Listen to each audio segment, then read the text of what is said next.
Hare Krishna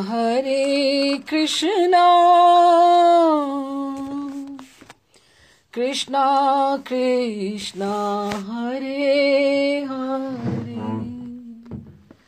Hare Ram Ram Ram Hare Hare Hare Krishna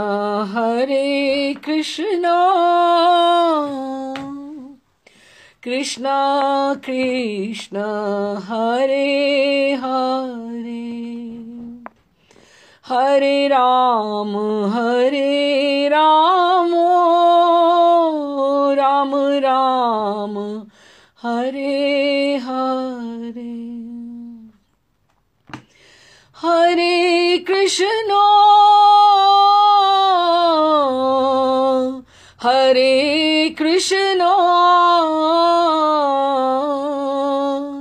Krishna Krishna Hare Hare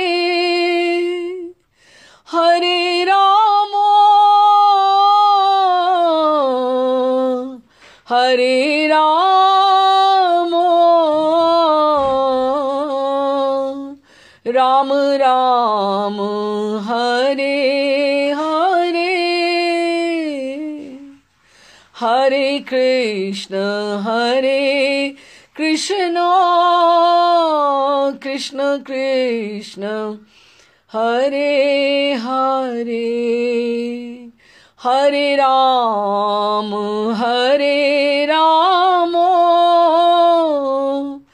Ram Ram Hare Hare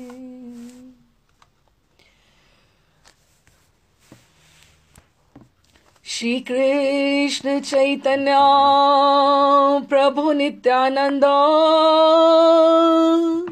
Shri Advaita Gadadhar Shivasadi Gaur Bhaktivinoda Rupa Sanatana Bhatt Raghunatha Shri Jeev Gopal Bhatt Das Raghunath एही छय गोसाई कोरी चरण वंदना यहाँ ते विघ्नाशे अभीष्ट पूरण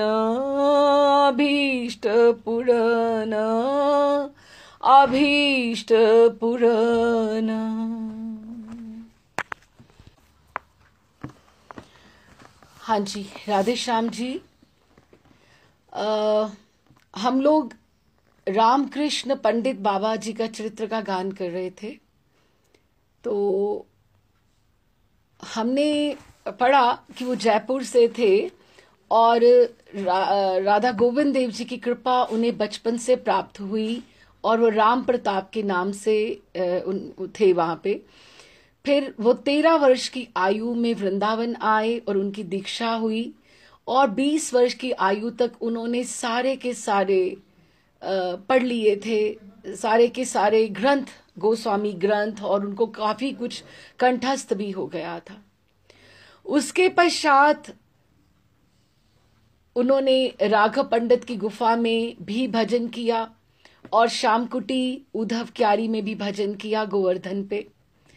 और फिर वो जब वहां पे रह रहे थे श्यामकुटी में, उद्धव क्यारी में, और वहां पे गौरांग दास बाबा जिनका नाम धीरेन्द्रनाथ चक्रवर्ती था वो और प्रिया शरण जी बाबा उनके पास रहने लगे।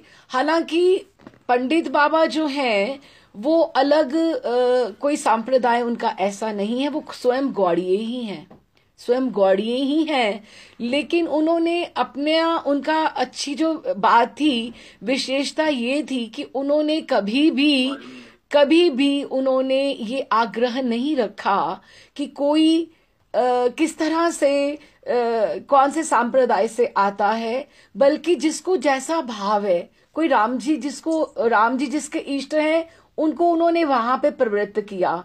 जिसको जो निम्बार्क संप्रदाय है उनको वहां पे किया। सांप्रदायिकता का भाव नहीं था।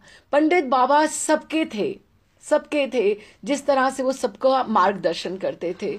तो प्रिया शरण जी, गौरांग दास बाबा, और तीसरे जो उनके पास आए मुख्यतः और वो आखिरी समय तक रहे, वो कृपा सिंधु बाबा रहे। और वो तो मानो जैसे एक प्राण हो गए थे।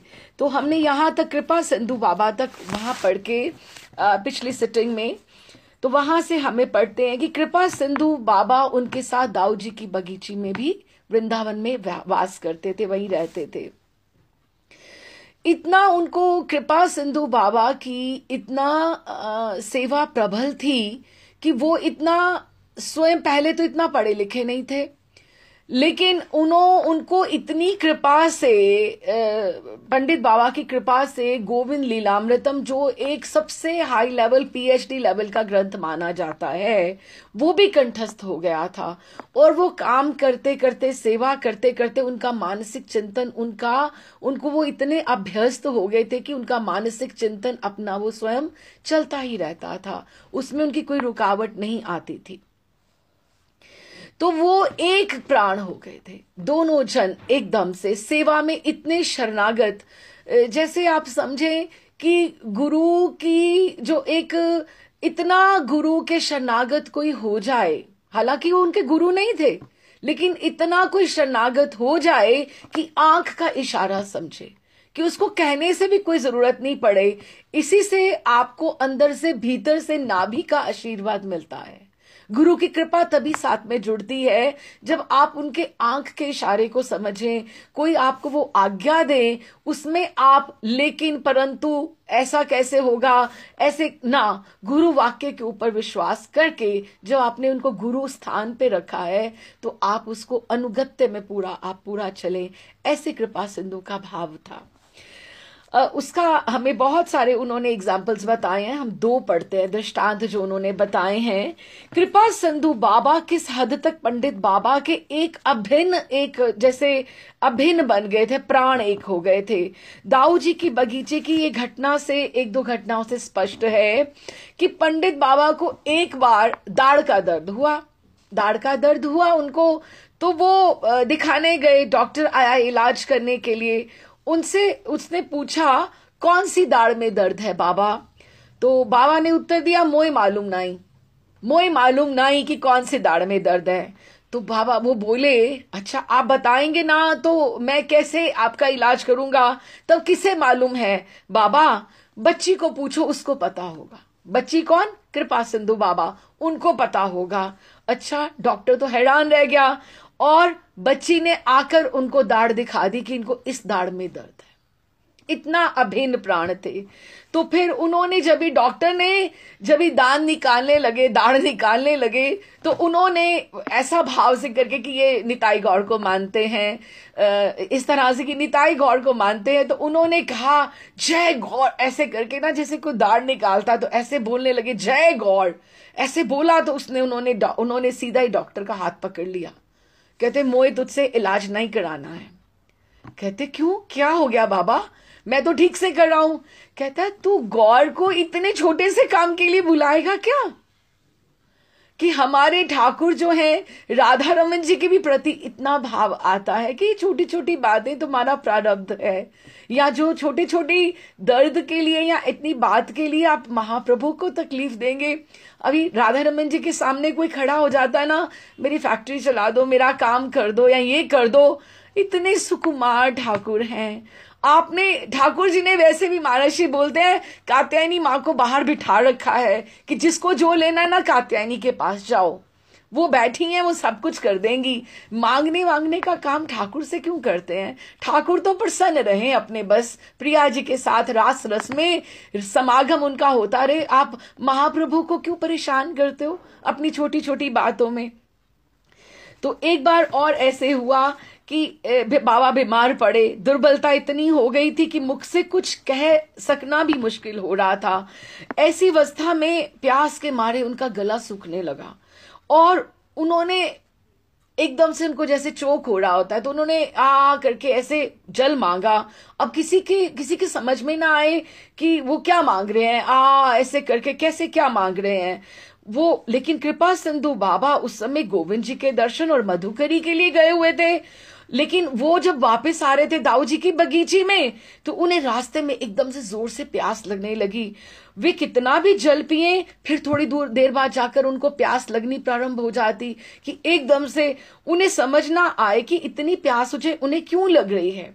उनकी समझ में तब आया जब वे एकदम से जब आश्रम पहुंचते, बाबा ने उनके प्रति भी वैसे ही इशारा किया कि जल के लिए बोला जैसे, लेकिन वो बोल नहीं पा रहे थे, उनको चोक हो रहा था। उन्हें जल पिलाते ही उनकी स्वयं प्यास मिट गई। कि इतने शरणागत, इतना एक प्राण कि एक आंख का इशारा समझे कोई, एक प्राण। ऐसे ही तो कृपा नहीं मिल जाती ना, ऐसे तो नहीं कृपा मिल जाती कि इतना डिपेंडेंट हो जाए गुरु आपके ऊपर कि आप इतनी सेवा भाव आपका जुड़ जाए, तो फिर कृपा की धारा बहने में कोई देर थोड़ी ही लगती है। जब बाबा महर्षि बहुत अच्छा कहते हैं कि अगर जो गुरु है, जो शिष्य की ग्रंथि, मन की ग्रंथि, समाधान की ग्रंथि ना खोल पाए तो वो गुरु नहीं है। और अगर वो शिष्य भी नहीं है जो महाराज की अपने गुरुदेव की कृपा की गांठ ना खोल पाए, आप उनको इतना अपना साधन, इतनी अपनी सेवा के साथ आप कर दीजिए, वो उनके गुरु ना भी होते हुए इतना अभिन्न प्राण हो गए थे कि कृपा उनके ऊपर, कृपा सिंधु के ऊपर, बाबा के ऊपर स्वतः बह निकली थी। जब बाबा राघव की गुफा या श्यामकुटी में भजन करते थे, उस समय गोवर्धन में निष्किंचन भजनानंदी महात्माओं की एक बड़ी टोली थी और पंडित बाबा उस टोली के मेन, जो एक सेंटर ऑफ अट्रैक्शन होते हैं, केंद्र थे।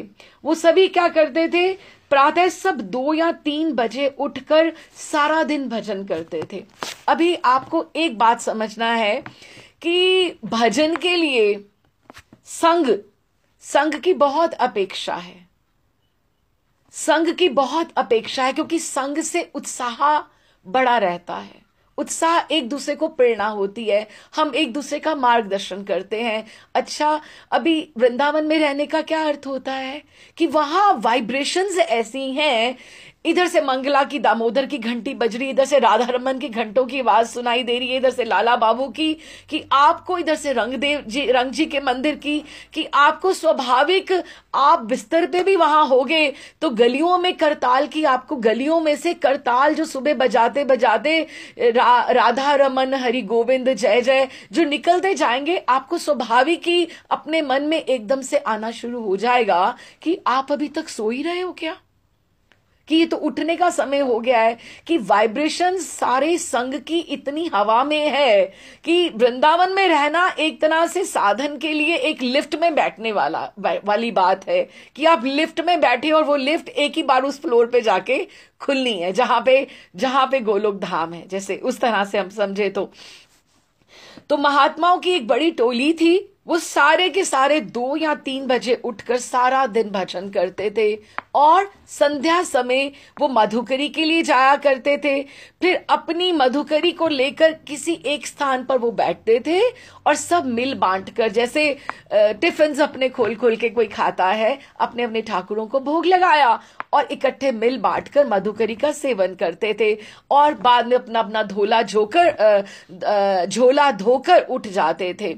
और फिर उसके बाद रात को 11-12 बजे तक वो सब बैठ के इष्ट गोष्ठी करते थे और कितना 2 या मैक्सिमम 3 घंटे विश्राम किया। इतने में उनके भजन में इतना बल होता था कि उनको इतना नींद की आवश्यकता नहीं होती। जैसे हम सोचे हमारा 6 घंटा नहीं पूरा हुआ, 5 घंटे नहीं नींद आई तो हम थकावट महसूस करें, लेकिन उनके भजन में सिद्ध देहे हैं, ये सिद्ध परिकर है जिनमें इतना तेज आ जाता है कि उनकी एकदम से जैसे पावर नैप होता है, उनको इस तरह से भजन की एनर्जी लेवल इतना अधिक रहता है। तो इष्ट गोष्ठी करते थे, अपने अपने भजन की बात सुनाते और सबको एक दूसरे से प्रेरणा होती। बीच बीच में हास्य विनोद भी चलता, ये भी सब बातें होती। और बहिरंग लोग गोष्ठी में ना आ सके, विजातीय संग नहीं होना चाहिए कि कोई बाहर का आ जाएगा तो फिर बात आप मन की बात नहीं कह सकते हो। अगर जिससे आपका दिल नहीं मिलता, आप उससे अपने मन की बात नहीं कर सकते। कोई विजातीय ना आ जाए, इसलिए वो एक स्थान पे नहीं बैठते थे, कभी इसके कुटिया के बाहर, कभी इसकी कुटिया के बाहर।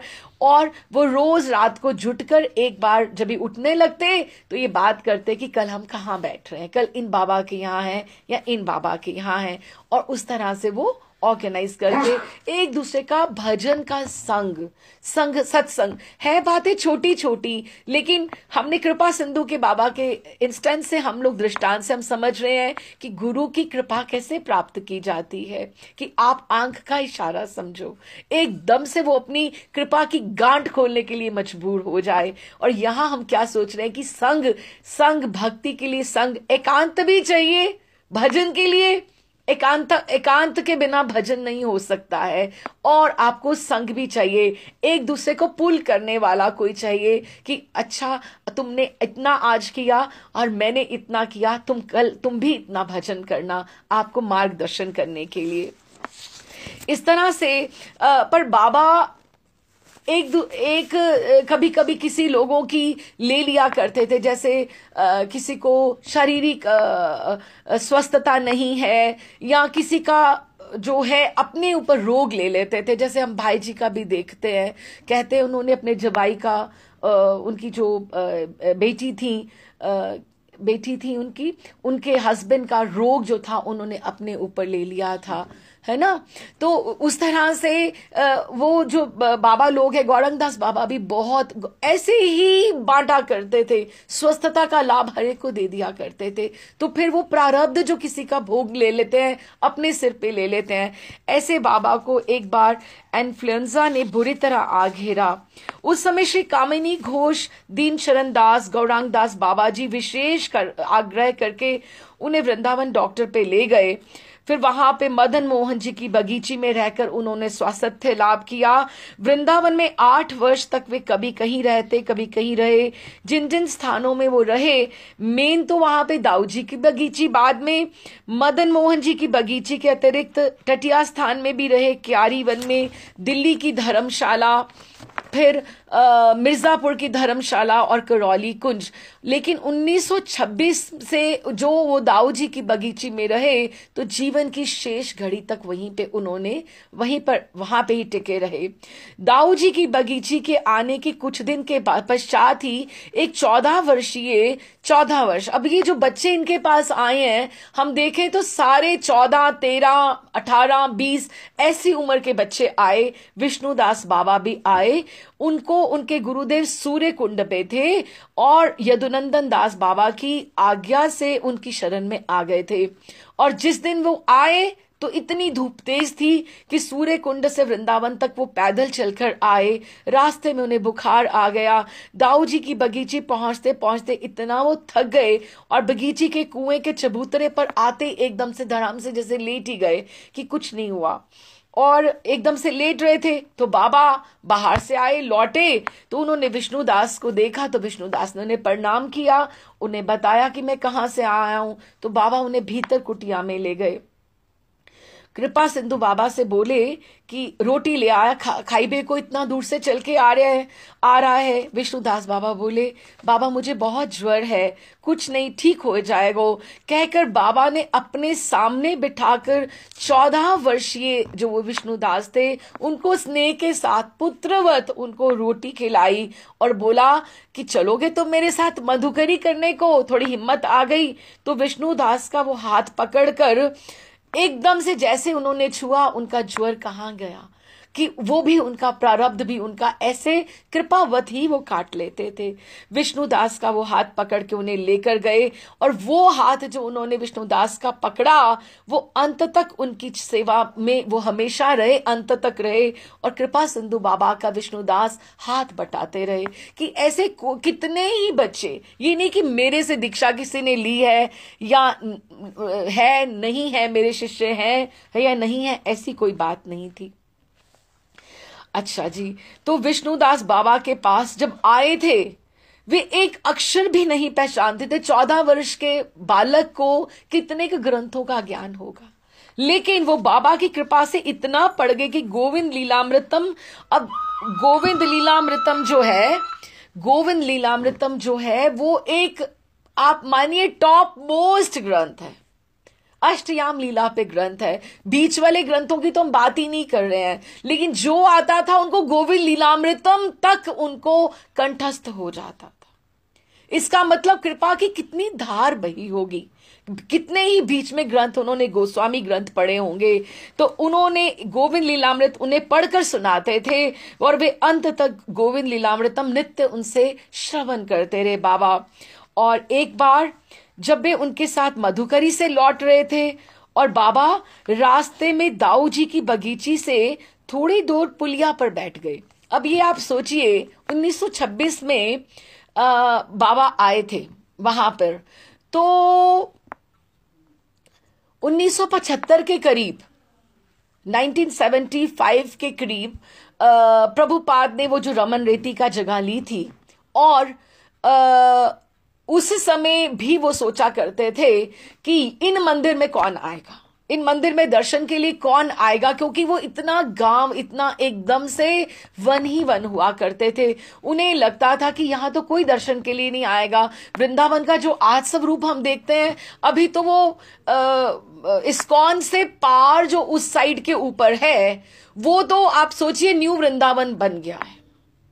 और आप मानिए, अगर आप मथुरा जाएं तो उनकी रजिस्ट्री भी मथुरा टेरिटरी में होती है, न्यू वृंदावन में। उनके जो रूल्स एंड रेगुलेशंस हैं, वृंदावन में नहीं फॉलो आप कर सकते।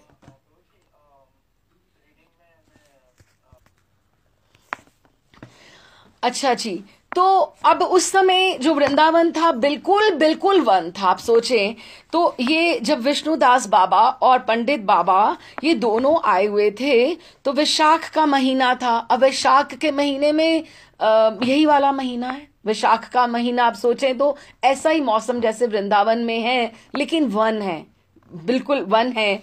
और वो कुछ देर पुलिया पर बैठ गए। सूर्य अस्त हो चुका था, संध्या का समय था। अंधकार में पुष्प पल्लव रहित पेड़ों के झुरमुट दिगंबर वैरागियों के झुंड सरीखे से कुछ दिख रहे थे। कि कहने का अर्थ ये कि जैसे पेड़ थे, ऐसे लग रहा था ये इतने साधु खड़े हैं, इधर इतने साधु खड़े हैं। और वृंदावन का तो वृक्ष वृक्ष पत्ता पत्ता तो राधा राधा और संतों का ही रूप है। बिल्कुल, तो ऐसे लग रहे थे जैसे यहां कुछ साधु हैं, यहां कुछ साधु हैं। उसी समय हठात विष्णुदास को, और वो तो भी छोटे हैं, उनको प्रतीत होने लगा कि वातावरण में एक अजीब सी, अलग सी स्निग्धता है, और अपूर्व सुगंध है, और शीतलता छाई हुई है। और एकदम से कदम्ब के पेड़ तो वहां है नहीं, लेकिन कदम्ब के पुष्पों की दिव्य सुगंध से सारी दिशाएं एकदम से महक उठी हैं। उन्होंने चमत्कृत होकर बाबा से कहा, बाबा ये क्या हुआ? ये ग्रीष्म का वातावरण सहसा बदला सा क्यों जान पड़ रहा है? शरद ऋतु सी शीतलता और वसंत की से कदम्ब के फूलों की महक आ रही है। बाबा ने कहा, यही तो इस प्रगट वृंदावन में अप्रगट वृंदावन है। ये वास्तविक वृंदावन का स्वरूप है। इसमें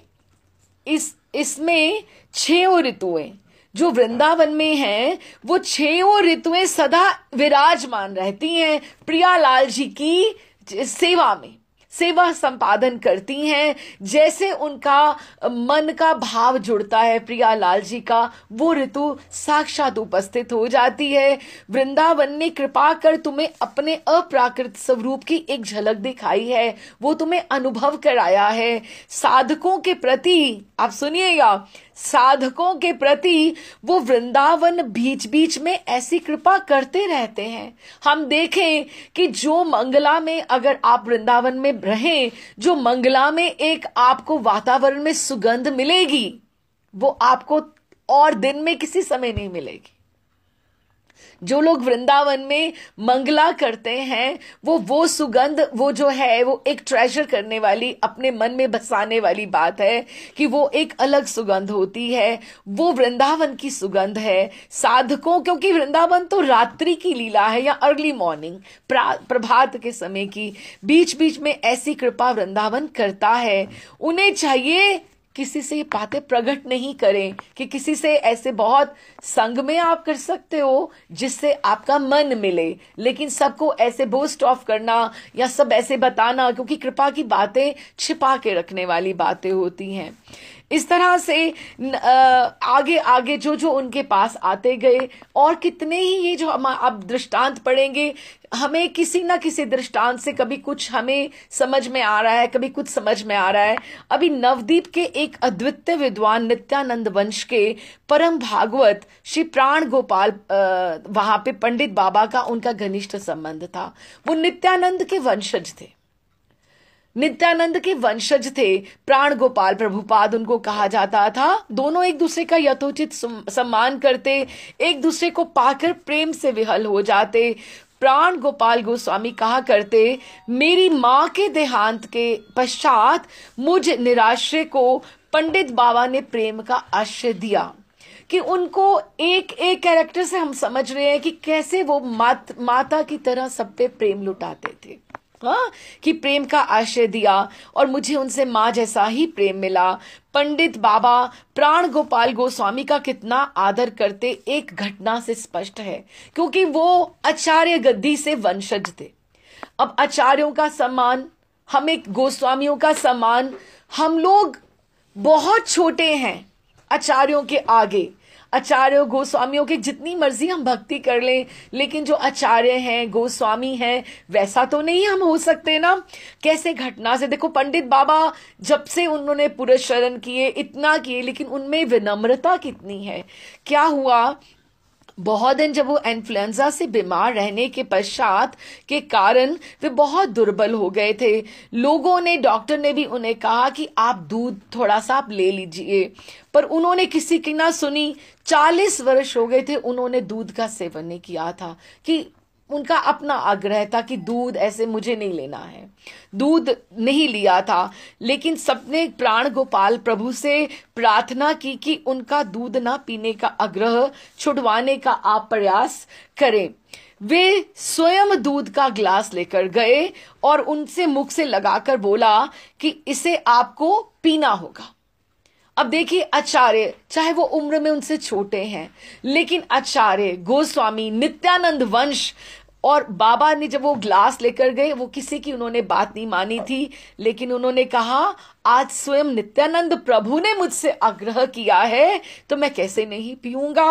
उन्होंने बच्चे की तरह से उनके हाथ से दूध का ग्लास लिया, और 40 साल के बाद वही बात है कि हम आचार्य परंपरा का, गोस्वामियों का, बड़ों का हम किस तरह से आदर करें।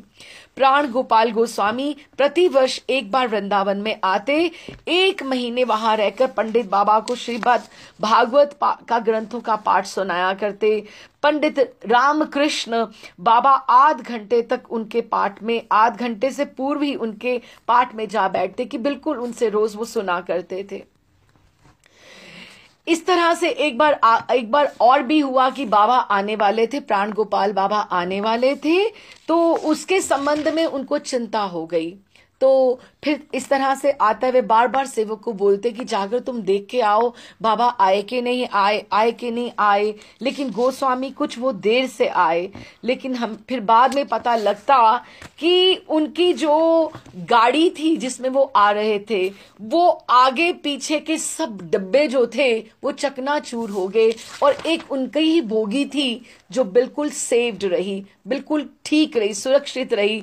तो उनको ये लगा, कहते कि हमें तो पता नहीं था, लेकिन ये आपका बाबा तार जुड़ा हुआ था कि मैंने आना है, मैंने आना है। मुझे नहीं समझ में आया कि कौन सी कृपा की धारा थी इस तरह से कि पूरी की पूरी ट्रेन इधर उधर। और उन्होंने, सेवकों ने भी बताया कि दोपहर से ही बाबा बहुत परेशान थे, बार बार कहते थे देखो जरा आए कि नहीं आए, आए कि नहीं आए। कि उनकी कृपा की धारा में उन्होंने भी उन्हें कहा कि बाबा आपकी चिंता ने मेरे साथियों की और मेरी रक्षा की, नहीं तो क्या यह संभव था कि हमारे डिब्बे के आगे और पीछे के सारे डिब्बे बैठे यात्री मौत के घाट उतर जाएं और हम मौत के मुंह में अजाकर भी निकल आए। इस तरह से वो प्राण गोपाल स्वामी के साथ उनका बहुत अच्छा है। वो नवदीप से आते थे, लेकिन इस तरह से था। आगे हमें और कैरेक्टर की हमें पता लगता है।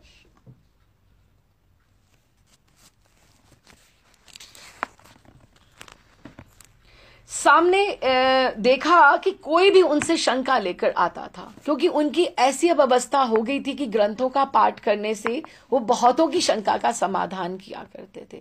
बहुतों की, कोई अगर उनके पास शंका लेकर उनके पास आता तो वे उपस्थित ना होते, तो भी वे अदृश्य रूप से उनकी बात का समाधान कर दिया करते थे।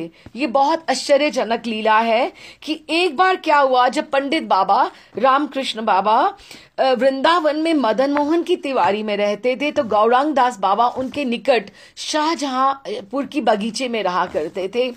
तो गौरांग दास जी को ब्रह्म सूत्र के प्रथम पाद के 13वें सूत्र आनंदमय अभ्यासात की टीका में कुछ शंका हो गई। उनको कुछ ऐसे पढ़ते पढ़ते कुछ लगा कि ऐसे नहीं होना चाहिए, ऐसे, या इसका क्या अर्थ हो सकता है।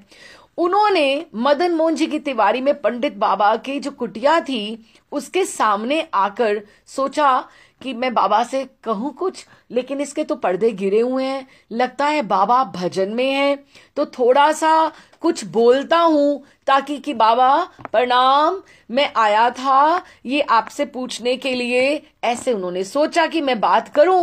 तो पंडित बाबा ने कुटिया के बाहर, गौरंग दास बाबा ने कुटिया के बाहर खड़े होके अपना प्रश्न दोहराया। तो क्या हुआ, वो कुटिया के भीतर से ही उनको गौरांग दास जी की बात का उन्होंने समाधान किया और बोला, समझ गए? ऐसे भीतर से आवाज आई, समझे? गौरांग दास बाबा ने उत्तर दिया, हाँ बाबा, हाँ जी समझ गया। और वो जाने को लौट गए कि उनको लगा कि मेरा समाधान हो गया। वो भीतर ही रहना चाह रहे हैं, मुझसे मिलना नहीं चाह रहे, तो वो पाठ में है, भजन में है, तो मैं वापस चला जाता हूं। लेकिन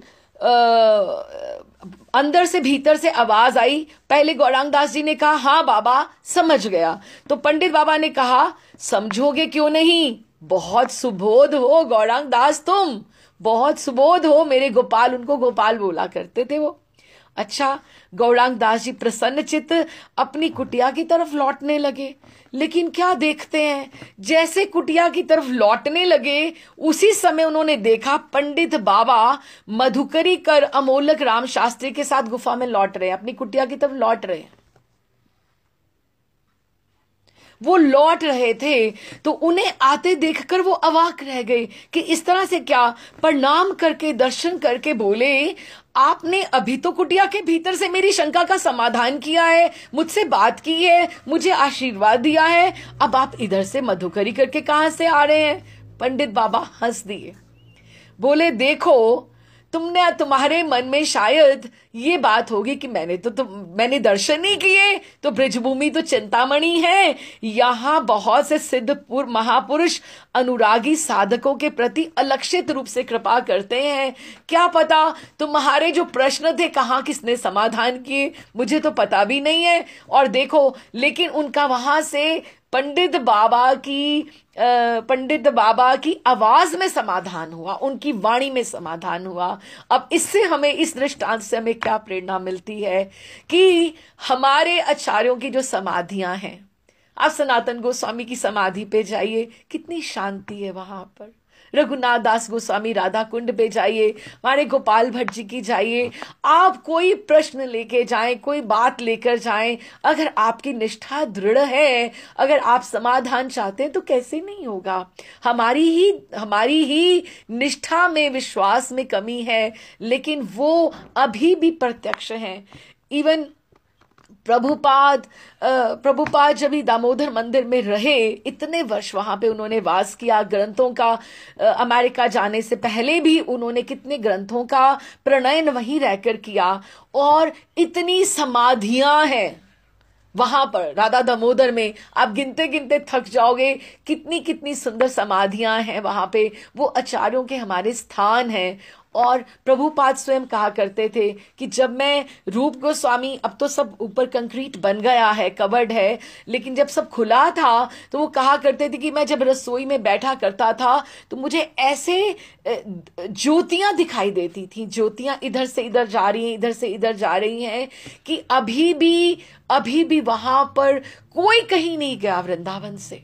जो हमारे आचार्य आए हैं, जो गोस्वामी गण हैं, जो हमारे महर्षि गुरुदेव हैं, सब प्रियालाल जी की सेवा में वहां पर अपने इटर्नल रूप में, परिकर के रूप में वहां पर स्थित हैं और सेवा कर रहे हैं, और हमारी समस्याओं का भी समाधान वो कर रहे हैं। हमसे ज्यादा उन्हें फिक्र है जो उनके शरणागत होकर आए हैं, उन्हें देखने वाले, संभालने वाले वो हैं। क्योंकि जो वृंदावन आता है, जो उनकी शरण में आता है, वो अब उनकी जिम्मेदारी हो जाती है, वो हमारा दायित्व नहीं रहता है। क्योंकि वृंदावन जो है, इट्स लाइक अ हॉस्पिटल। जिस दिन आप पहले दिन से आते हो, आपका उसी दिन से इलाज शुरू हो जाता है, उसी दिन आपकी समस्याओं का समाधान होना शुरू हो जाता है। जिस तरह से जो जो आवश्यकता है उसके लिए आपको, जो अगर या तो काम वासना भी है तो उसका भी इलाज हो जाएगा, और इस तरह से धीरे धीरे धीरे धीरे आप एक प्योरिटी के लेवल की तरफ आप प्रोग्रेस करते जाते हैं। इस तरह से ये हमें, इनके दृष्टांत से हमें पता लगता है कि वृंदावन में कोई आए उसकी हर बात का समाधान होता है। तो उन्होंने कहा, ब्रजभूमि चिंतामणि है, यहां बहुत से सिद्ध महापुरुष अनुरागी साधकों के प्रति अलक्षित रूप से उनकी समस्याओं का समाधान करते हैं। गौरांग दास बाबा ने मन ही मन कहा, आप बाबा जो कहें, जिन सिद्ध महापुरुषों ने मेरे ऊपर कृपा की है, मैं उन्हें जानता हूं कि वो कौन है।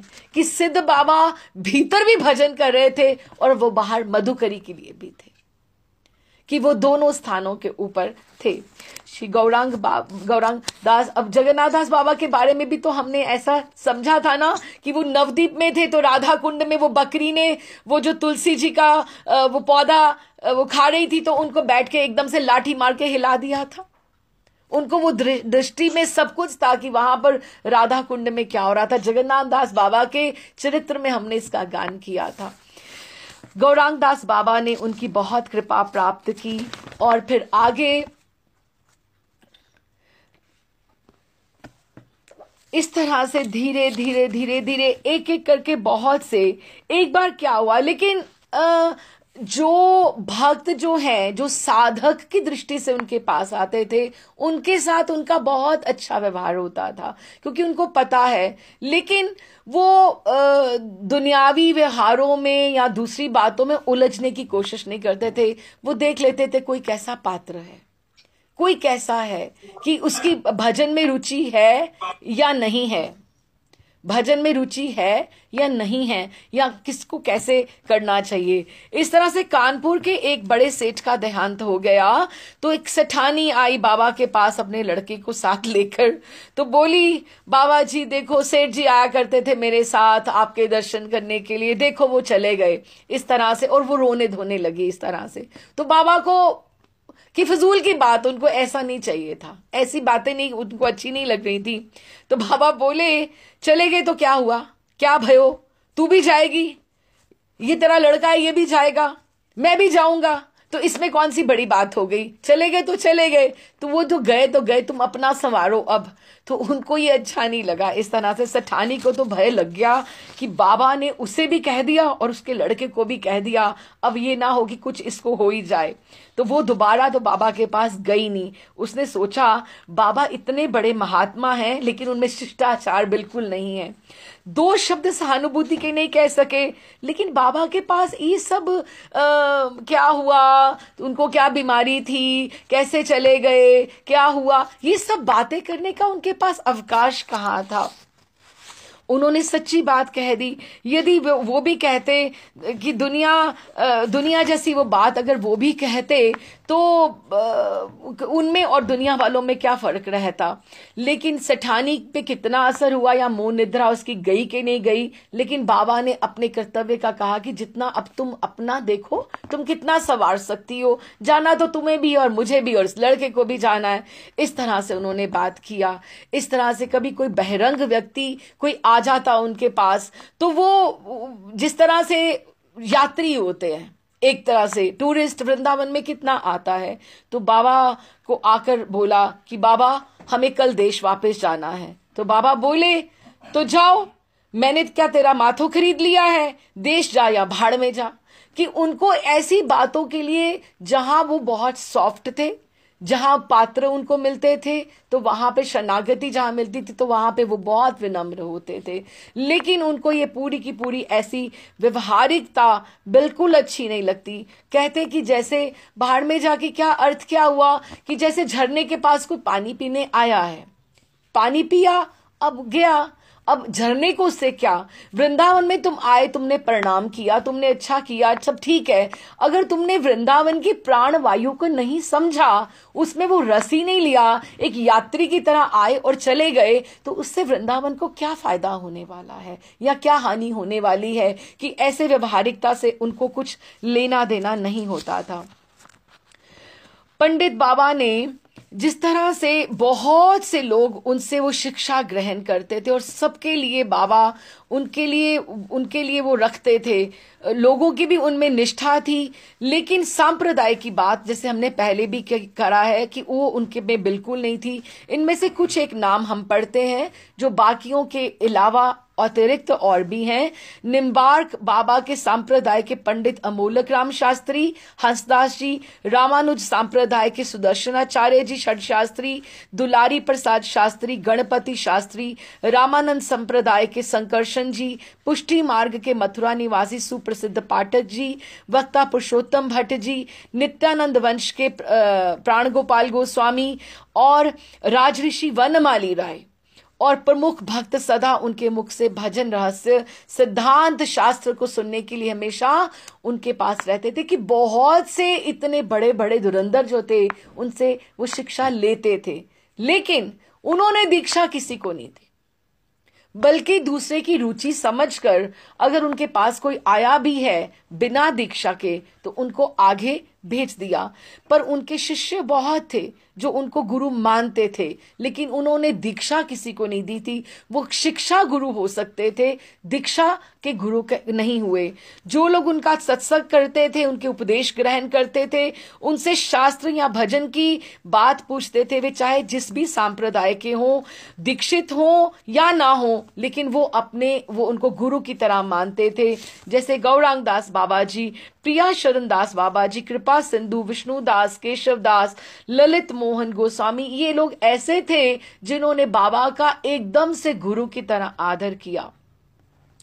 और उनमें से ठाकुर कुशल सिंह जी भी थे जो गीसगढ़ के थे, और ठाकुर हरि सिंह निमोड़िया जो थे वो भी थे जो उनको एकदम से उनकी गुरु की भांति वो उनकी तरफ उनकी दृष्टि थी।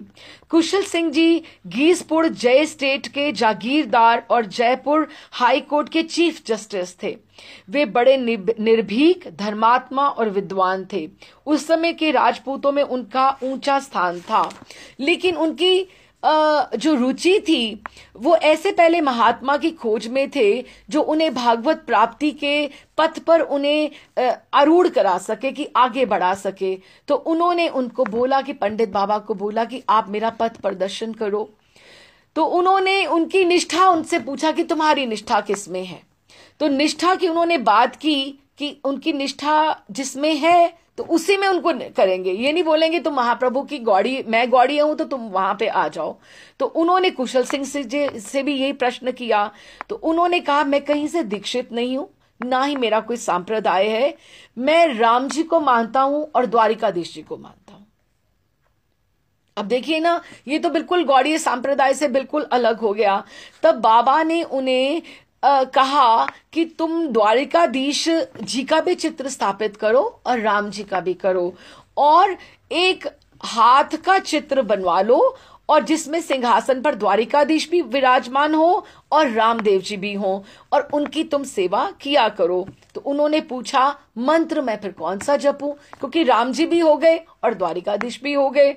तो फिर उसको उन्होंने बोला, मंत्र नहीं दिया, बोल के नहीं बताया, केवल ये बोला 16 नाम 32 अक्षरों वाला महामंत्र, कि दीक्षा नहीं दी जैसे, लेकिन महामंत्र। साथ ही उन्होंने आदेश दिया कि विष्णु सहस्त्र नाम, नारायण कवच, श्रीमद् भागवत, भक्तमाल, जो तुम्हें अच्छा लगता है तुम उनको वहां पे पाठ किया करो, कि किसी को इतनी बड़ी उम्र में जाकर किसी को दुविधा में डालने की जरूरत नहीं है कि तुमने अभी तुम इधर इधर जा रहे हो या इधर जा रहे हो। किसी की आस्था को वो ये कहते थे कि कोई भी किसी रास्ते में पूरा पूरा चले वो वहां पे पूरा ही उतरेगा, उसको कृपा प्राप्त होगी ही होगी। कुशल सिंह जी ने उसी रीति से भजन करना प्रारंभ किया, और दूसरी बार जब वे वृंदावन आए तो उन्होंने फिर लीला चिंतन के बारे में पूछा कि मुझे आगे क्या करना चाहिए। बाबा ने उन्हें नित्य धाम द्वारिकापुरी में द्वारिकाधीश की लीला का चिंतन करने को कहा, और इस संबंध में उन्हें विस्तृत जानकारी कैसे करनी है उन्होंने फिर उनको आगे बता दिया कि तुम फला फला से जाकर तुम पूछ लो, जो द्वारिकाधीश के बारे में उनको बता सकते थे, कि उनको भी अपने पास नहीं रखा, उनको भी आगे कर दिया। इस तरह से फिर उन्होंने, बनवारी लाल जी ने उनको पूछा कि बाबा आपने ये क्या किया। उनको आपने निताई गौर और राधा कृष्ण की गौड़ी उपासना की जगह आप द्वारिकाधीश जी का चिंतन करने के लिए बता रहे हो, कि ऐसा क्यों। लेकिन उन्होंने क्या बोला, देखिए बाबा ने कहा देखो उनका परिवार जो है परंपरा से राजकीय सेवाओं में नियुक्त रहा है।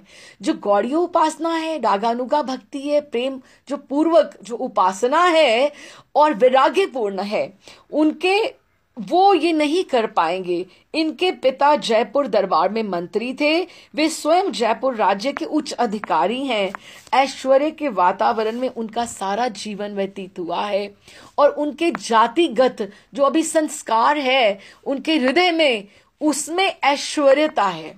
द्वारिकाधीश की ऐश्वर्यमयी उपासना में उनकी स्वाभाविक रुचि है, तो उसी में वो आगे बढ़ सकते हैं, उसी से उनको अभीष्ट फल की प्राप्ति संभव है।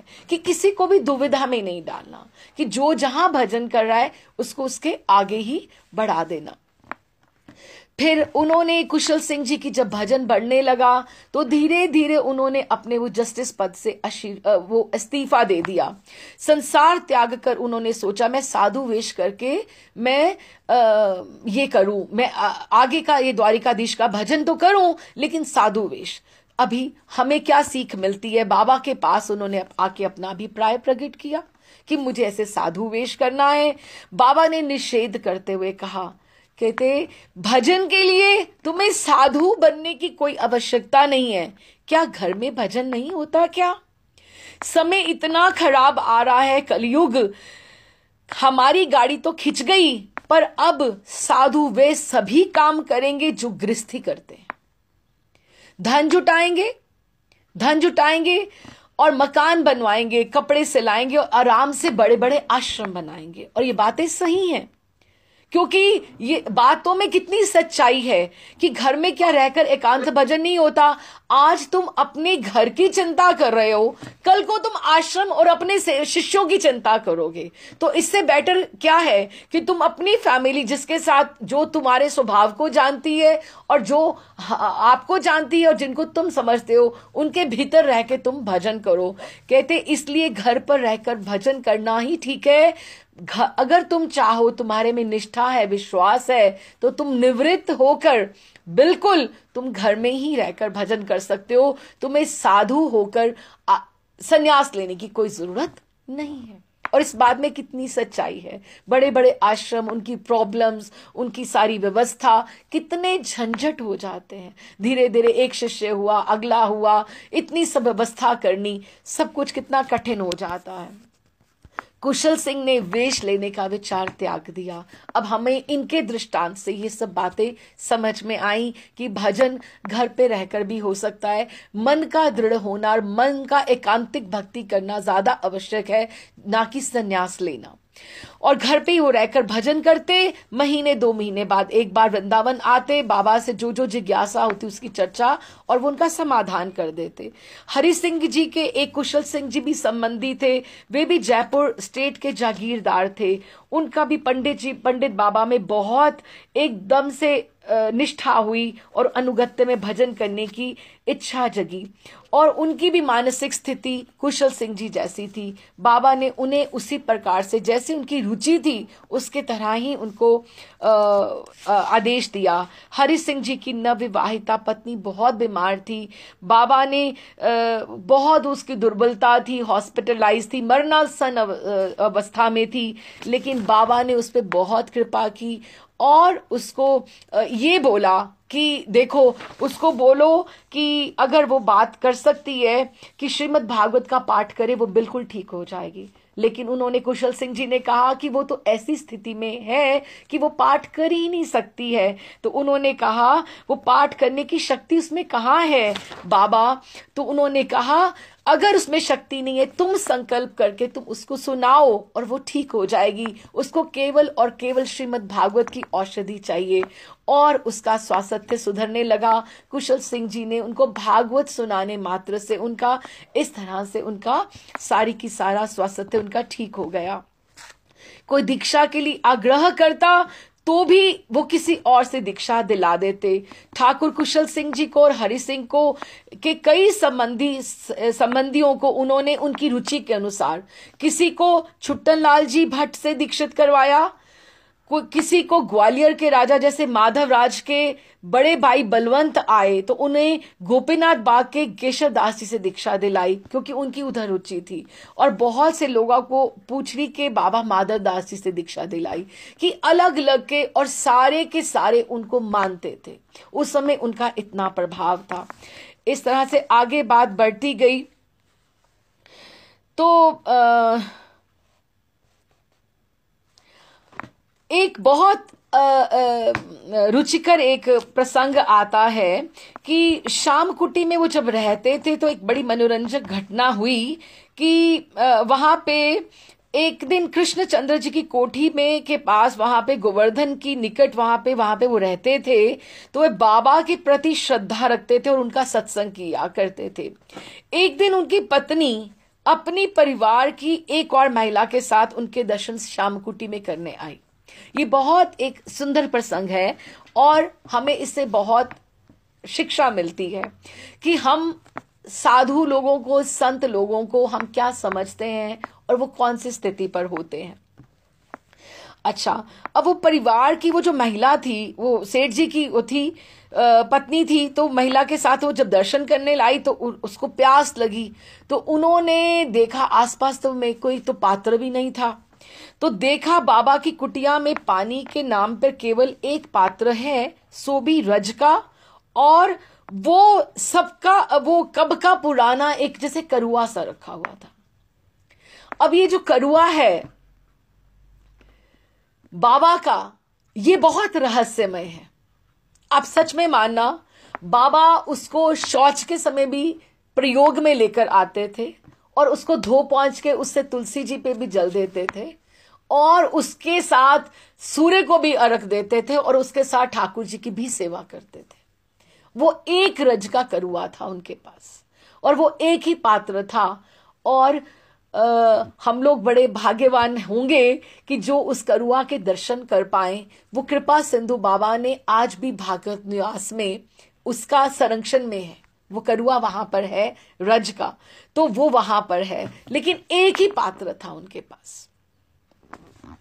तो उन्होंने एक पुराना करुआ देखा और उनको लगा बाबा से कहूं कि मुझे प्यास लगी है तो मुझे तो इसी से पानी पीना होगा, और वो प्यासी ही घर लौट गई। अब ये अपराध किसके प्रति हुआ? बाबा के प्रति नहीं हुआ, बाबा के करुआ के प्रति हुआ। बाबा की करुआ के प्रति हम उसकी वीडियो में दर्शन करेंगे, माधवदास जी भेजेंगे हमें वृंदावन से। करुआ जो कृपा सिंधु बाबा ने उसको आरक्षित करके रखा हुआ है वहां भागवत निवास में। स्वामी जी से जब उन्होंने ये बात कही तो उन्होंने कहा, बाबा के रज के प्रति तुमने घृणा दृष्टि करके अपराध किया है। वो जो प्यासी घर लौट गई तो तुमसे अपराध हो गया है। उसको बहुत पश्चाताप हुआ कि मुझे इतनी प्यास लगी थी, लेकिन मेरे मन में ये बात आई तो मुझे ऐसे नहीं करना चाहिए था। उसने अपने अपराध के प्रायश्चित की बात पूछी तो कृष्णचंद्र जी ने उन्हें कहा, जिनकी कोठी में वो ठहरी हुई थी, कि तुम्हें करुए से क्षमा मांगकर उसका जल पीने से तुम्हारे अपराध का क्षमन हो सकता है। वे बाबा की कुटिया पर दूसरे दिन फिर गईं। दूसरे दिन भी उसी महिला को साथ लेकर गईं। करुए की तरफ देखकर मन ही मन उससे क्षमा मांगी, मन ही मन क्षमा मांगी। फिर बोली, बाबा प्यास लगी है। बाबा मुस्कुरा दिए। बाबा ने किसी सेवक को पानी पिलाने के लिए कहा और वे जब करुए के से पानी पीने लगी तो उसमें से मणियां उसमें चमक रही थी। उसमें से रत्नों और हीरों की चमक थी। उसमें मणियों से वो जटित था। वो रज का करुआ नहीं था, वो इस लोक का करुआ नहीं था। और वो उसका वो रूप देखकर आश्चर्यचकित हो गई कि ऐसे कैसे हो सकता है। और इस तरह से उसको करुए की कृपा प्राप्त हुई। हम जाएं, जो सोनार गौरांग है वहां पे जगन्नाथ दास बाबा का भी करुआ पड़ा हुआ है। ये आचार्यों के सिद्ध वस्तुएं हैं जो उनके प्रयोग में आई हैं, जो उनके भजन की संगी रही हैं। उनमें भी उतनी वाइब्रेशंस हैं जितनी वो उस स्थान में हैं।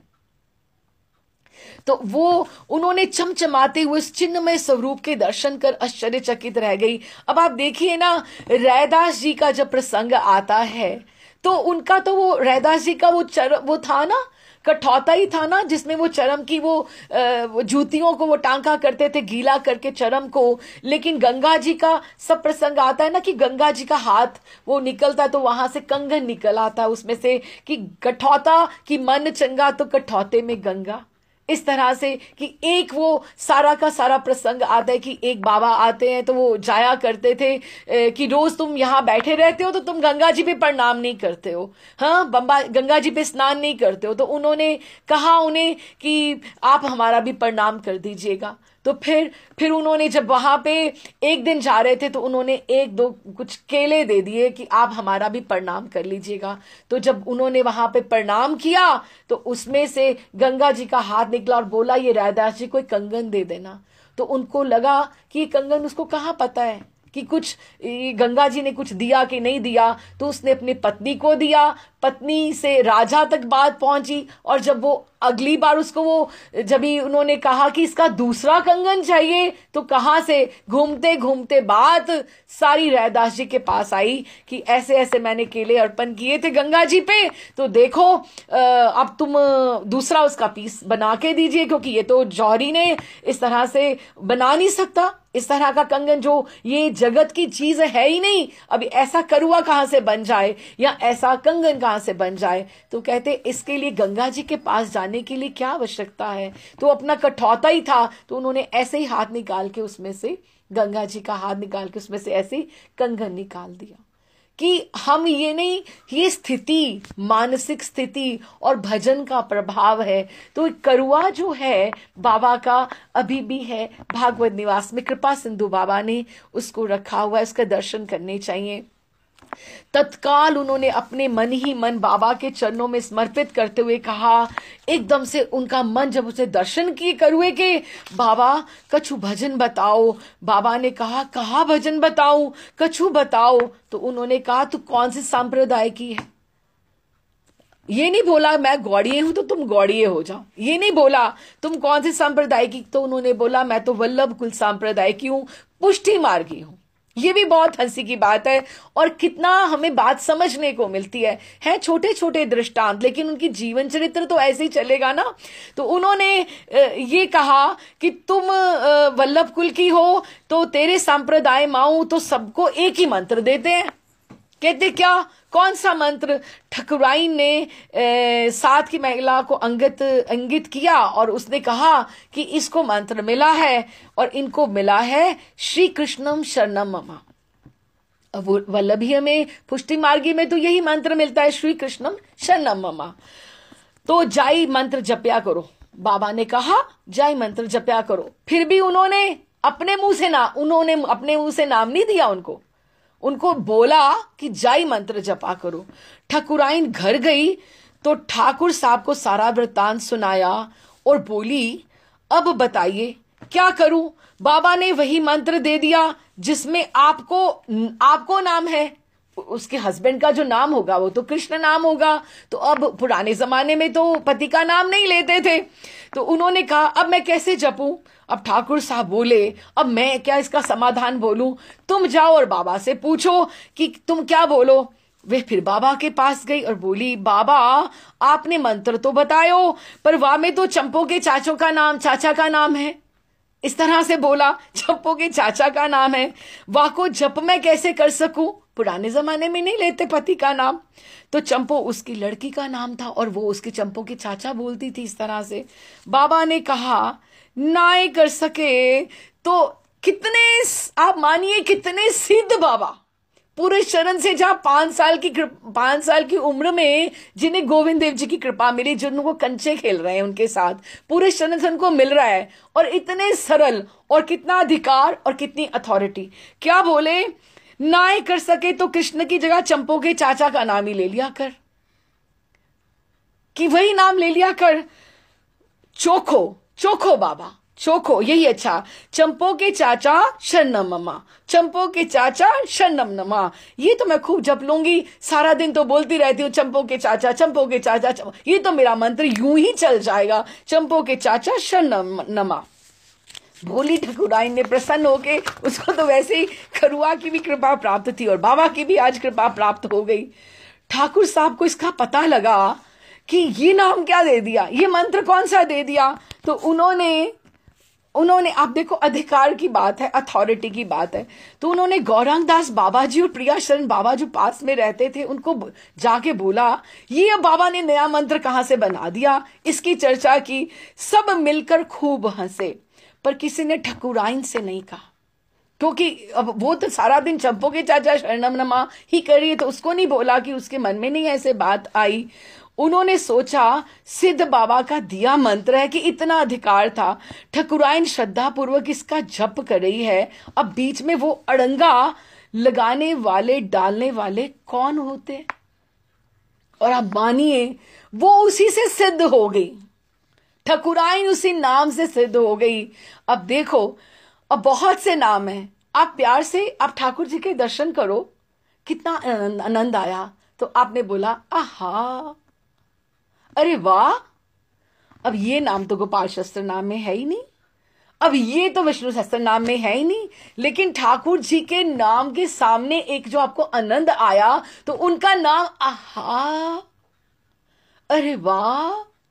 लेकिन ठाकुर जी को आपने गोपाल भी बोला तो शायद उसमें इतना आनंद नहीं आएगा जितना उनको आहा में आ गया, आनंद आ गया कि आप आनंद से जो कहो। लेकिन वो चंपो के चाचा शरणम नमा जो वो कहती रही, किसके लिए कहती रही, दैट इज मोर इंपॉर्टेंट। कितना हमें कि भाव जुड़ना ये ज्यादा जरूरी है। हम ऐसे नाम जपते जाएं लेकिन हम उसमें भाव नहीं हो, वो उसका अर्थ नहीं है। ठीक है, वो जैसे अग्नि अपना फल देती है, सीधा उल्टा जो भी हो, बीज पड़े फलता है, वो बात अलग है, लेकिन क्वालिटी, लेकिन उसने उसमें भी सिद्धि प्राप्त की। इस तरह से बाबा की अथॉरिटी थी, इस तरह से। तो फिर आगे और भी बहुत सी धीरे धीरे बहुत से और भी उनके पास आते रहे। कितने लोगों ने उनको से दीक्षा ली, दीक्षा किसी ने नहीं ली, लेकिन कितनों को ही उन्होंने आगे आगे आकर उनको मार्गदर्शन करते रहे। एक बार बाबा को किसी बीमारी के कारण वो मकर ध्वज होती है, जैसे कि जिस तरह से कि वो लेने की आवश्यकता पड़ी, उसमें सेवक बाबा उनके सेवक जो थे श्याम सुंदर जी मकर ध्वज को घोट कर दिया करते थे। लेकिन बाबा को कोई भी चीज संचित करने की इतनी आदत ही नहीं थी, क्योंकि उसको लोड़ी से कूटना पड़ता था। तो एक लोड़ी उनके पास वो होती थी जिसके साथ वो कूट के उनको दवाई दिया करते थे, लेकिन वो भी सबको छिपा छिपा कर रखनी पड़ती थी। कभी एक बार वो टूट भी गई तो कोई नया भी देके गया, तो वो भी सब छिपा छिपा कर रखते थे कि बाबा को ये भी पता लग जाए कि करुआ के अतिरिक्त और मेरे शिष्यों ने चीजें जो संग्रह करनी आरंभ कर दी है। एक छोटी सी उनको लगता था कि लोड़ी अगर आज तुमने लिया है तो मैं यहाँ पर मैं रहूंगा नहीं, कि तुमने तो मेरे आश्रम में मेरी कुटिया में तुमने चीजें एकत्रित करनी शुरू कर दी हैं, कि मेरा ऐसा स्वभाव ही नहीं है। ये करुआ है, ये मेरा सब काम करता है, इसके अतिरिक्त मैं और कुछ भी नहीं रखूंगा। तो वो इतने गुस्सा हो जाते थे छोटी छोटी सी बातों के ऊपर कि उनको और कुछ नहीं चाहिए था।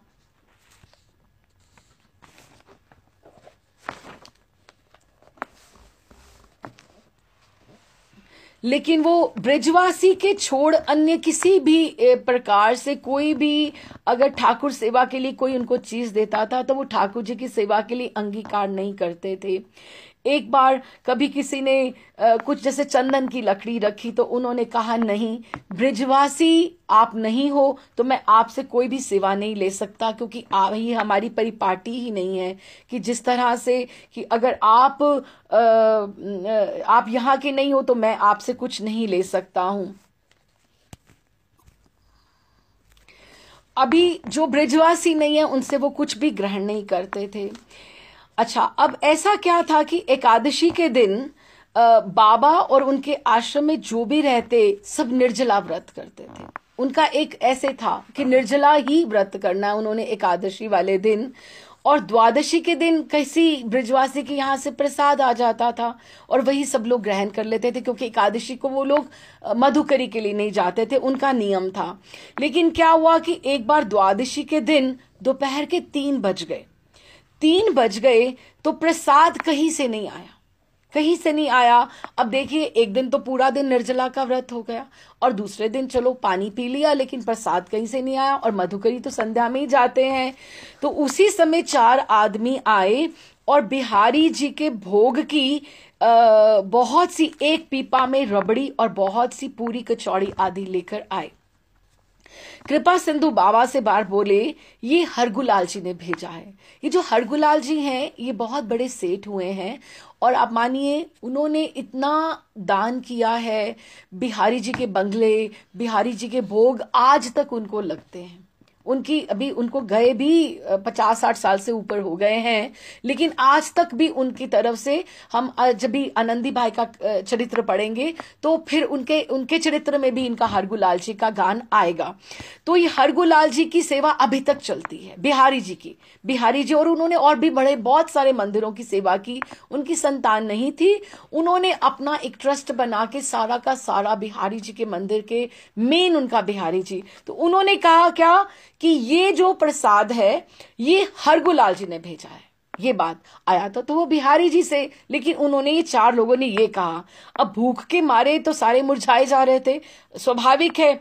बाबा लोगों के सारे जान में जान आ गई।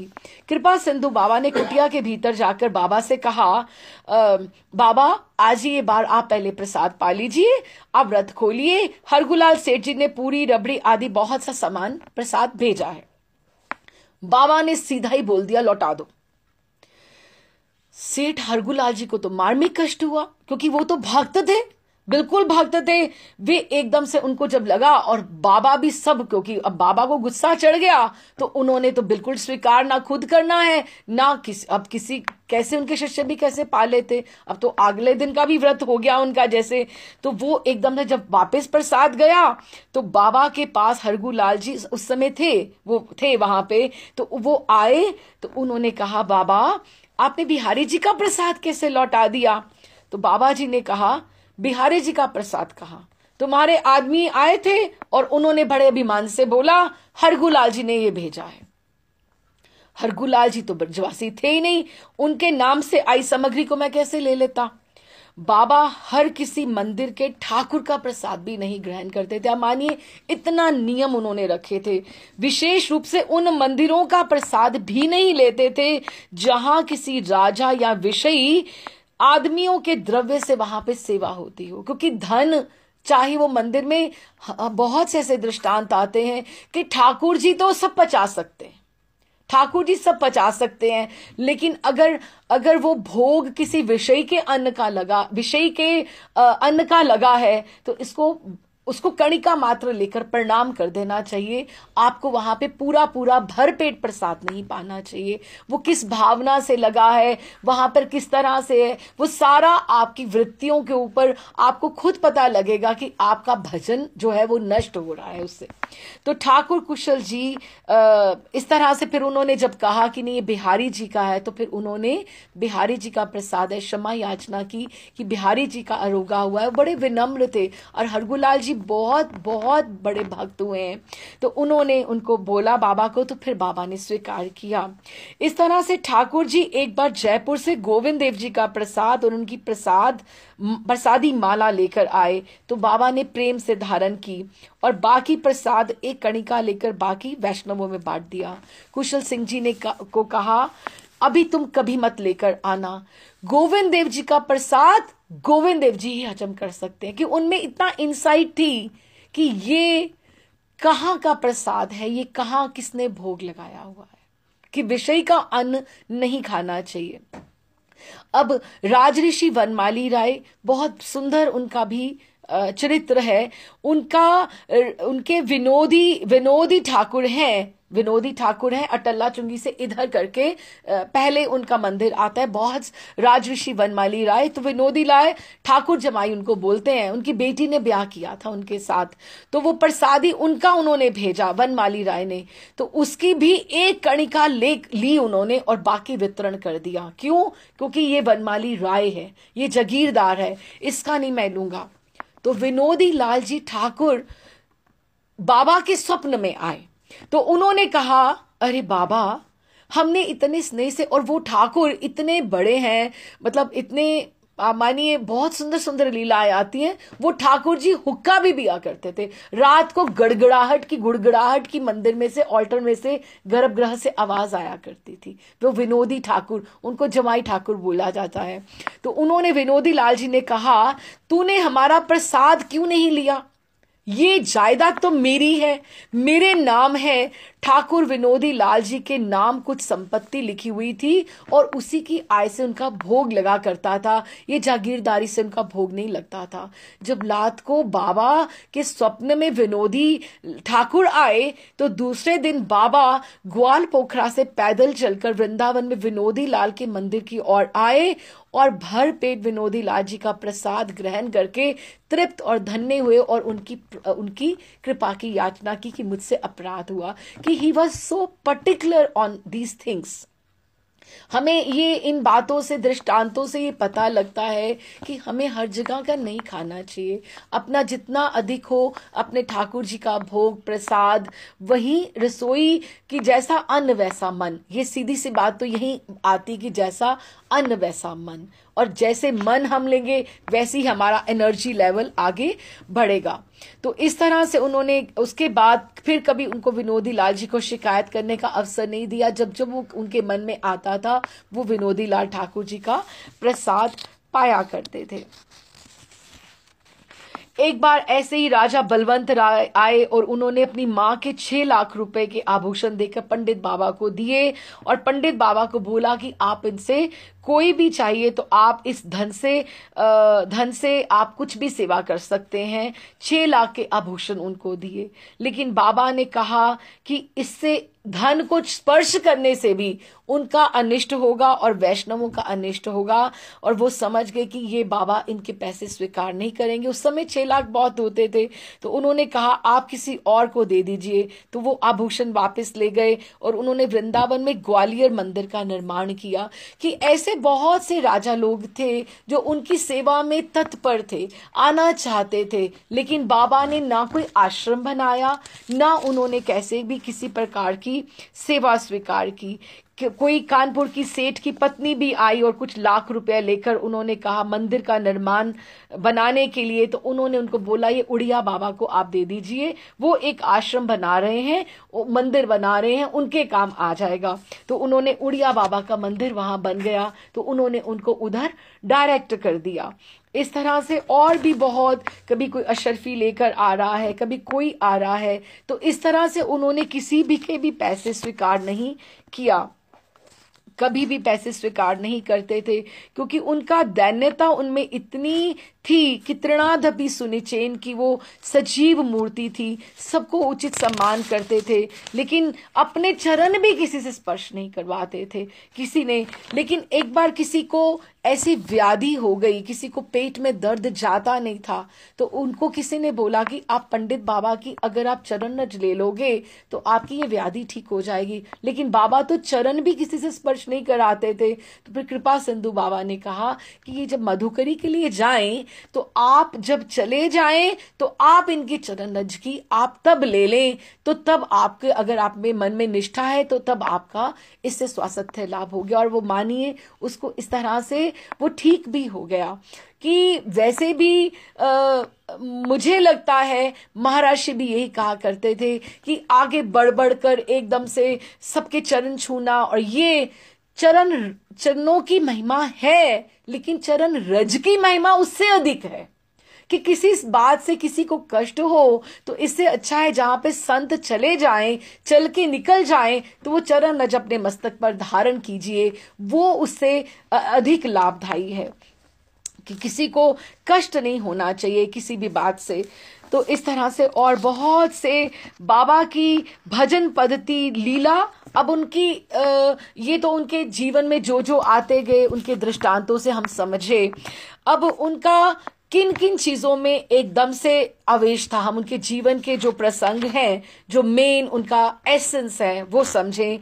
कि भजन पद्धति, लीला स्मरण, नाम जप, उनकी लीला स्मरण और नाम जप।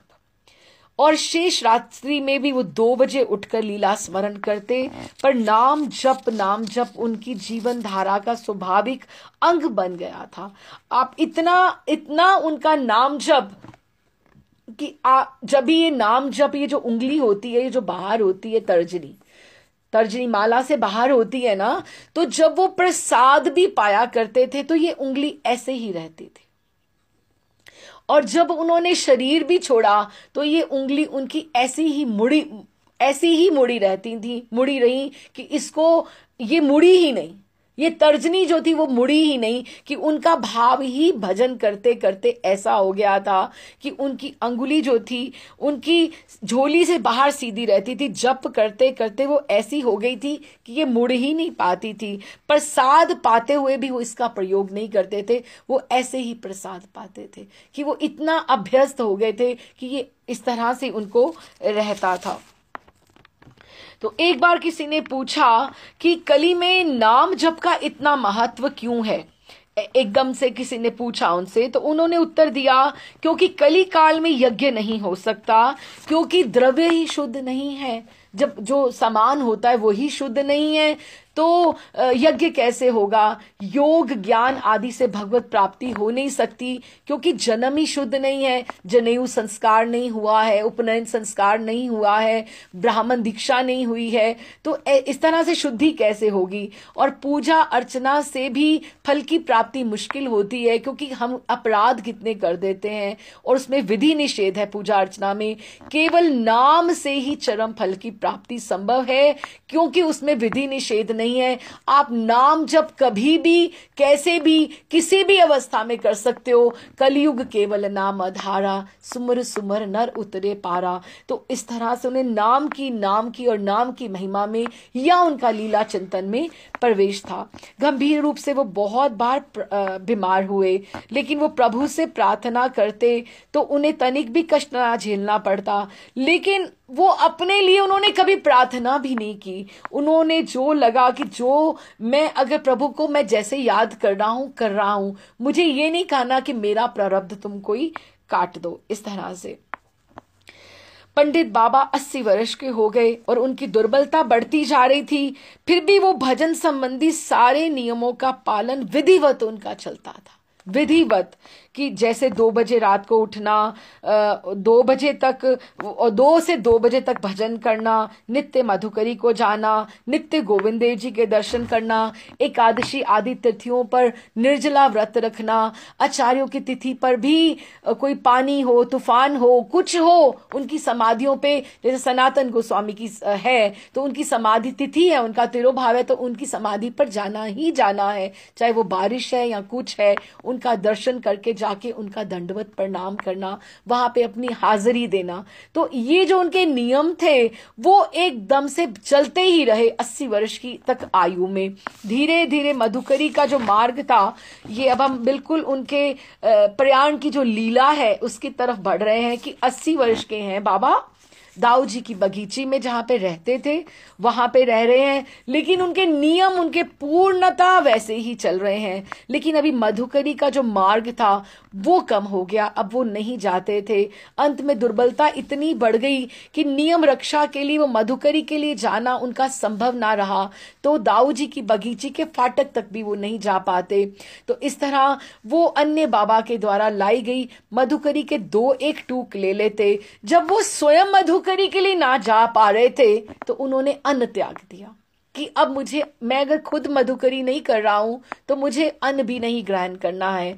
तो 60 वर्ष की मधुकरी के अन्न पर निर्वाह करते रहे बाबा को मधुकरी के बिना अन्न कैसे रुचता, उनको बिल्कुल नहीं अच्छा लग रहा था।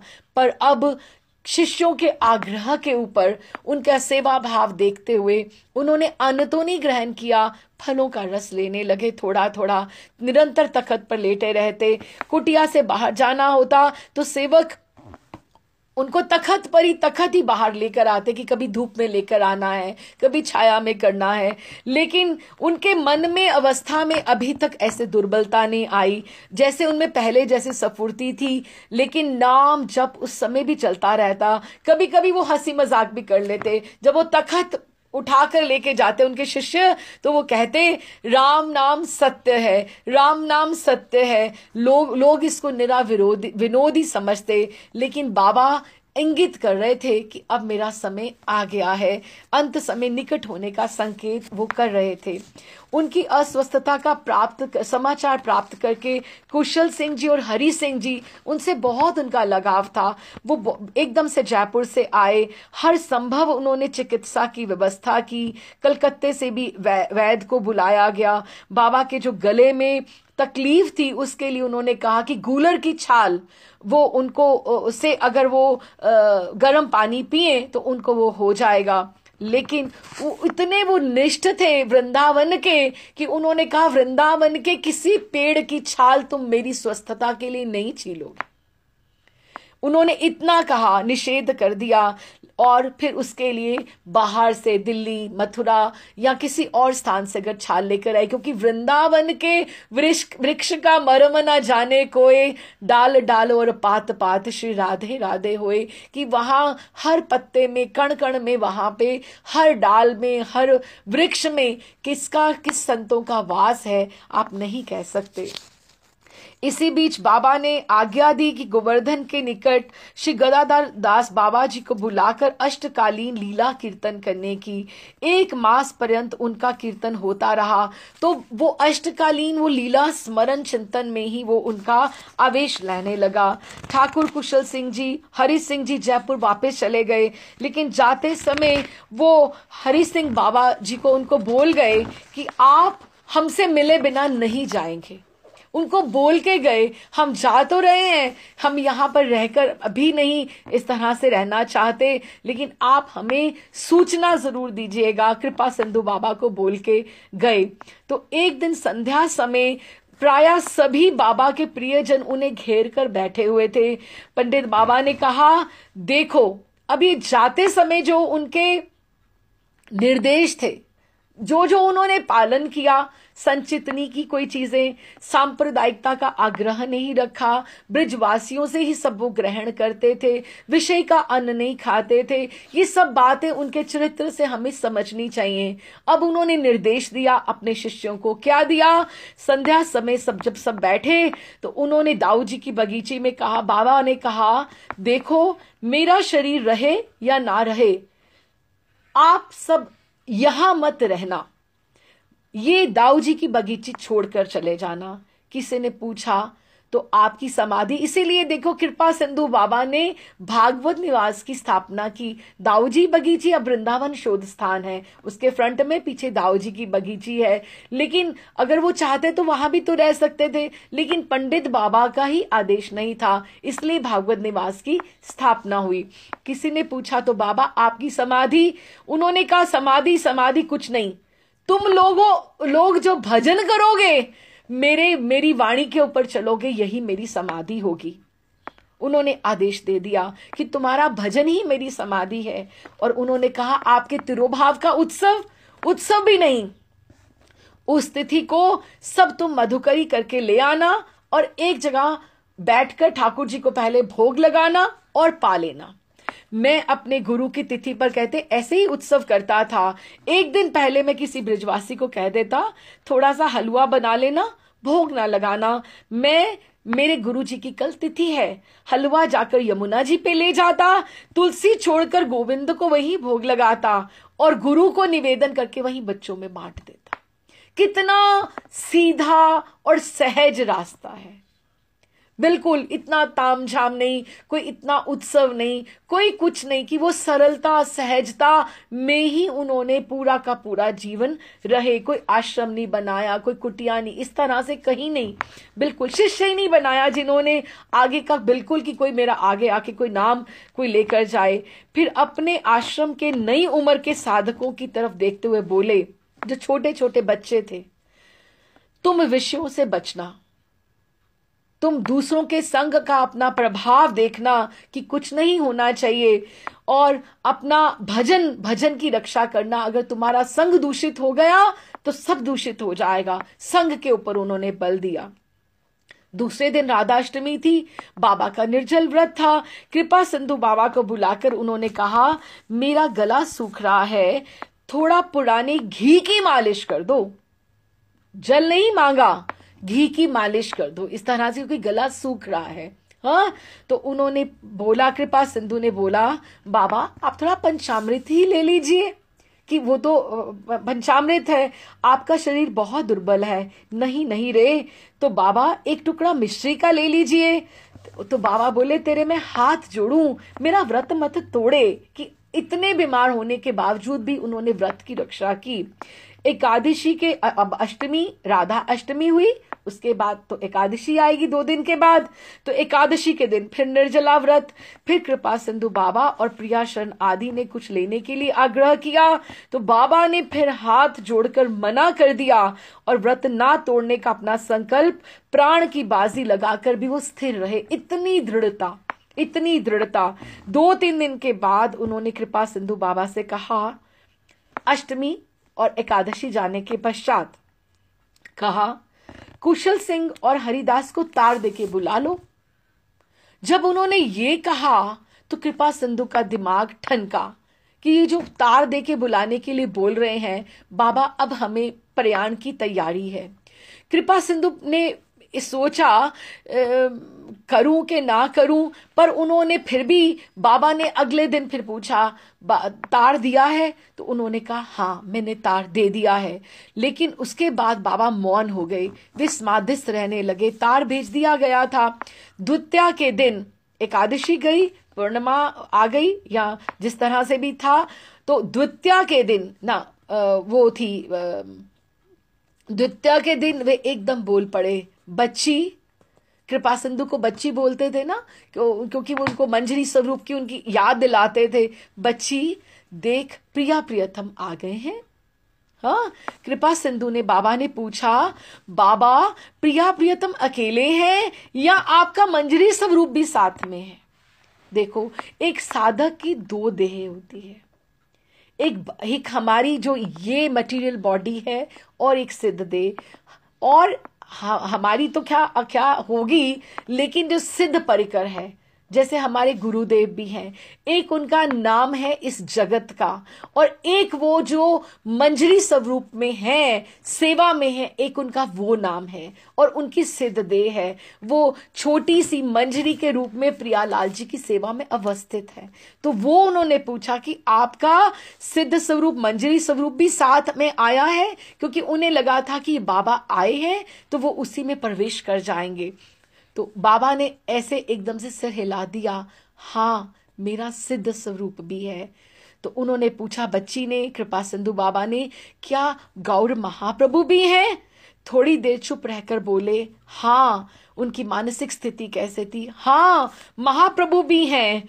प्रियाशन बाबा ने हाथ एकदम से, बाबा बलदाऊ जी भी क्या है?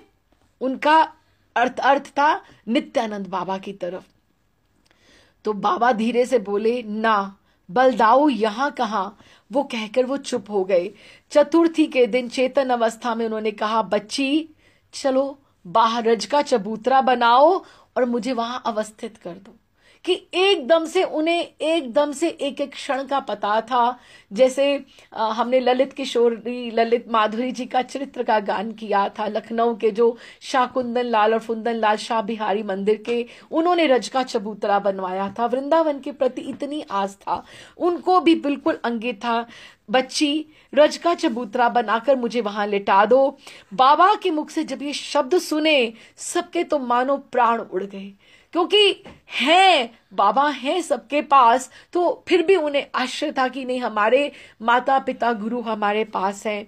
प्राणहीन अवस्था में सबने थोड़ी देर में ही रमन रेती आदि स्थानों की रज एकत्रित करके एक चबूतरा बना के एक शैया सी बना दी और बाबा को वहां लिटा दिया। उसी दिन, जिस दिन रज का चबूतरा बना, उसी दिन सुबह कुशल सिंह और हरि सिंह जी भी जयपुर में आ गए, जयपुर से आ गए। कुशल सिंह जी गोविंद देव जी की प्रसादी माला लेकर आए, प्रसादी माला लेकर आए। उन्होंने वो माला बाबा के गले में डाल दी। माला का स्पर्श होते ही जैसे गोविंद देव जी ने अपने सखा को अपने में समेट लिया और बाबा ने उसी समय अपना शरीर त्याग दिया। जैसे ही माला पहनाई, गोविंद देव जी का स्पर्श मिला, जैसे गोविंद देव जी का स्पर्श मिला, उन्होंने शरीर अपना छोड़ दिया। गोविंद देव जी की आई माला के रूप में गोविंद देव जी की कृपा आई और वो अपने बचपन के साथी राम प्रताप को अपने साथ ले गए, अपने धाम लेके। गोविंद देव जी माला के रूप में सभी ने देखा जैसे गोविंद देव जी साक्षात उन्हें आए हैं और उन्होंने उनके दर्शन किए, उनको प्रणाम किया गोविंद देव जी को, और उनको किया कि स्वयं सबने बाबा का वो रूप देखा, जिस तरह से कि बाबा वहां पे, ये गोविंद देव का चिर स्वभाव है, चिर स्वभाव है कि वो जिससे गोविंदा प्रेम करता है, प्रीति करता है, उसे अंत तक निभाता है, आखिरी क्षण तक, आखिरी श्वास तक निभाता है। जो वो लीला गोविंद देव जी के प्रांगण में प्रारंभ हुई थी, कंचे की गोलियों से, उनके सखा से, वो करते करते जो उनका नित्य गोविंद देव जी का दर्शन करना वृंदावन में, जो उनका नित्य का नियम था, और आखिरी क्षण तक उसको उन्होंने निभाया और उसका बिल्कुल प्राणायापन से, उसका उनका प्रणपान से, उसका प्रणपन से उसका उन्होंने यापन किया, जीवन भर किया, और गोविंद देव जी के स्पर्श प्राप्त करके उन्होंने कर दिया। और आप सच मानिएगा, ठाकुर जी सबको प्रणाम है, सबके घरों के ठाकुर को प्रणाम है। या जितने भी मंदिर हैं सबको प्रणाम है। लेकिन हमें जगन्नाथ बाबा की समाधि पर अब की बार जब हम गए तो वहाँ पे एक सिद्ध बाबा बहुत छोटे से, उनके मुखारविंद बहुत तेज था। तो वो बाबा भजन अपनी कुटीर में से निकले तो उन्होंने बाहर आकर एक बड़ी सुंदर बात की और वो ऐसे लगा जैसे मन प्राण से उन्होंने ये बात की। मैंने कहा बाबा आप कुछ एक हमें उपदेश दीजिए, एक बात कीजिए। तो उन्होंने क्या कहा, कहते लाली देखो मंदिर तो बहुत है, ठाकुर तो बहुत है, लेकिन ये जो सिद्ध ठाकुर हैं सप्त गोस्वामियों के, जो षड गोस्वामियों के हमारे जो सप्त दिलवाले हैं, श्याम सुंदर है, राधा दामोदर है, राधा गोपीनाथ है, राधा रमन जी है, राधा गोविंद देव जी है, राधा मदन मोहन है, ये जो दिवालियां हैं जिन्होंने इनके दर्शन किए हैं, जिन्होंने इनकी शरण ग्रहण की है, जिन्होंने इनकी से प्रीति की है, जिनकी इन्होंने इनकी चौखट में मन प्राण से प्रणाम किया है, उनकी कभी भी अधोगति नहीं। कृष्णा सभी मंदिरों को प्रणाम है, लेकिन राधा रमन, गोविंद देव, गोपीनाथ, ये जो हमारे आप इनमें जो तेज है ना, राधा रमन जी में गोपाल भट्ट जी का तेज।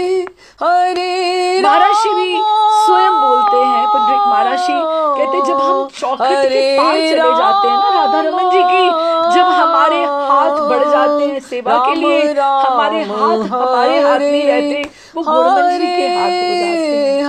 हम जब श्रृंगार करते हैं तो राधा रमन जी को श्रृंगार करने वाले गुणमंजरी के हाथ। कृष्ण कृष्ण इस तरह से जो गोस्वामियों के जो ठाकुर हैं, आप इनको कभी छोटा नहीं समझना, या वो सबों को प्रणाम है, कोई बड़े छोटे नहीं है, भगवान बड़े छोटे नहीं होते, लेकिन वो उनमें जो गोस्वामियों के जिनके, और हमारे गोपाल भट्ट जी ने तो गोविंद देव जी की भी सेवा की है, मदन मोहन जी की भी सेवा की है, और गोपनाथ जी की भी सेवा की।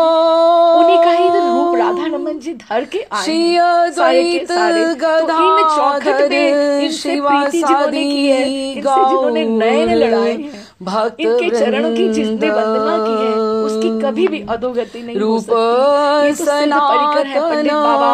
हम इनके चरित्र का गान किया, बहुत लंबा चरित्र है, थोड़ा दृष्टांत से हमने छोटी कई जिंदगी की रूपरेखाएं समझी, कितनी हमने बातें समझी, हम कितना उनके ऊपर मनन कर पाए, कितना चिंतन कर पाए। ठाकुर जी हमें, पंडित बाबा हमारे ऊपर कृपा करे कि हमारा भजन साधन भी चले, हम भी इनसे कृपा की याचना करते हुए यहीं को प्रणाम करते हैं। और अगली बार देखिए आगे कौन से ठाकुर जी कृपा करते हैं कि आगे कौन से भक्त के क्षेत्र का गान होगा। अभीष्ट